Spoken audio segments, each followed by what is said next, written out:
Lumaki ako sa Quezon City, no? Pero both my parents, parehas silang galing norte, no? My dad coming from Tarlac, tas yung mom ko naman from Pampanga. Parehas silang marunong magluto, no? Magaling silang magluto. So, sa family namin, mahilig kaming kumain, pero magaling din kami magluto. Yung pagmamahal namin sa pagkain, that's what brings us together. Siguro para sa iba yung tao, yung makilala ko na yung family activities nila revolves around playing games, sports, ganyan. Kami, mahilig kami kumain na, communal. Sabay-sabay kami lahat kumakain.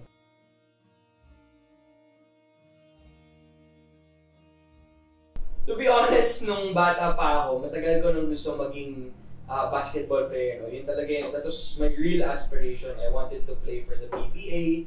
I wanted to reach certain goals with my basketball career. Pero things took a turn, no? Pagkatapos ng high school. Malayo sa ginagawa ko ngayon. Especially my major nung college was political science, no?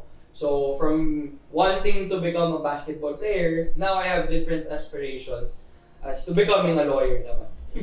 So malayo yung, pero siguro the principles, the discipline, kung paano ko ina-approach yung pagiging lawyer, then parehas lang siya dun sa approach ko sa basketball noon.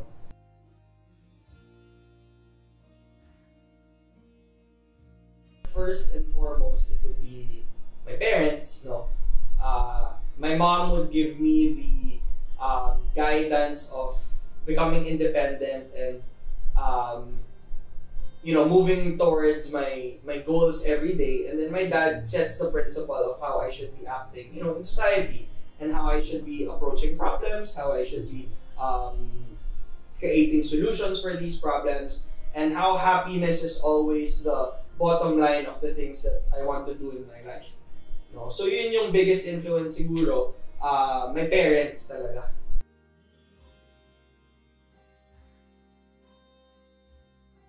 Like any other Filipino family, no? Kami kasi, we're a Catholic household. Every Sunday, tuloy-tuloy pa rin yung pagmimisa namin and yung Sunday lunch nga.